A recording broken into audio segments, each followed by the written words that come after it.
ada from zero to the hero, ada konsep inferioritas menjadi superioritas. Maka kita bicara istilahnya rumus. Sering kita sampaikan, inferioritas, kelemahan itu membentuk kekuatan. Jadi akan menjadi stimulan bagi kita, sehingga untuk melawan kelemahan itu adalah dengan kekuatan.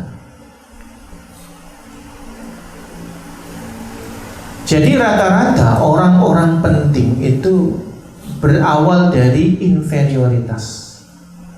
Orang yang punya kesuksesan rata-rata berawal dari orang yang zero, orang yang dari nol, bahasanya susah.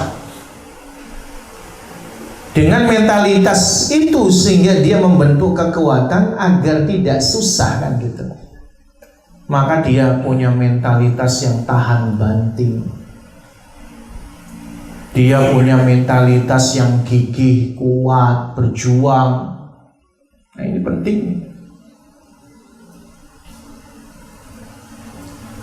Nah, jangan sampai kemudian ketika kita sudah beralih punya kekuatan, nanti akan ada kesuksesan. Kesuksesan itu nanti melahirkan apa? Kelalaian. Seringkali terjadi. Kelalaian nanti jadi kelemahan. Itu jadi siklus akhirnya. Siklus peradaban. Yang nanti di dalam Islam dijaga jangan sampai seperti itu. Makanya Islam menguasai dunia itu sampai 1300-an tahun, kan? Ya, kalau kita bicara Islam itu dalam kondisi inferior hari ini kan baru 100 tahun.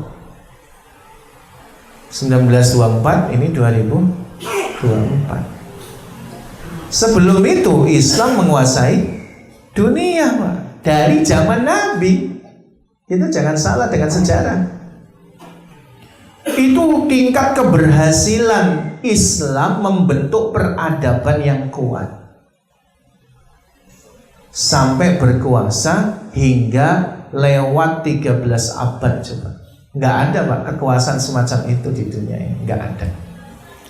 Karena Islam konsepnya lagi-lagi di kala waktu sukses nggak boleh lalai, harus malah justru banyak doa sama Allah, kan gitu. Tadi konsepnya ta'arraf ilallahi fil kha ya'rifuka fi syiddah. Justru kita itu kalau dalam kondisi lapang harus banyak ingat Allah, kan gitu. Kalau kita dalam kondisi lapang nggak ingat Allah, ya celaka kita, banyak maksiat.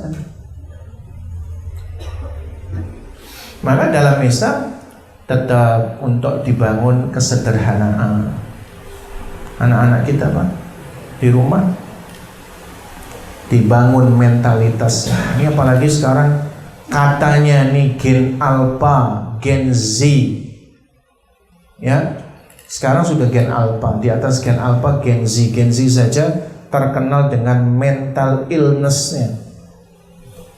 Apa mental illness tuh? Penyakit mental, dikit-dikit ngambek, dikit-dikit tantrum. Mental yang disebut sandwich generation, generasi sandwich. Apa sandwich itu, Pak? Roti yang dimakan empuk tuh, disobek gampang banget. Itu lemah, Pak, mental yang lemah. Gara-gara apa?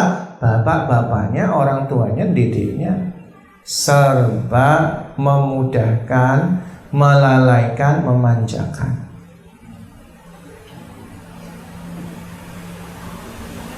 Nah, ini harus proporsional kita didik itu, Pak. Jangan ada pikiran dulu saya susah waktu saya kecil, anak saya nggak boleh susah. Oh, jangan gitu cara berpikir. Keliru, Pak. Justru anak kita harus merasakan kesusahan. Susah dalam konsep perjuangan mental tadi. Makanya kalau dalam bahasa Imam Ibnu Qudamah itu disebut dengan tana'um.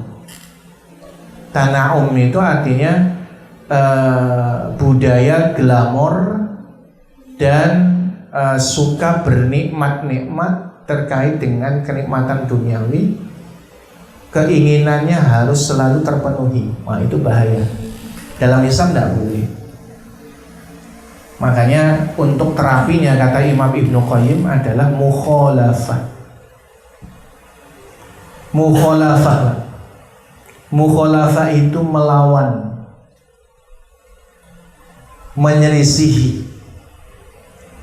Jadi terapinya kalau dulu orang-orang soleh pendahulu kita, kalau punya keinginan terhadap sesuatu, malah justru melawannya agar tidak memiliki sesuatu itu. Bukan mengharamkan yang halal, bukan.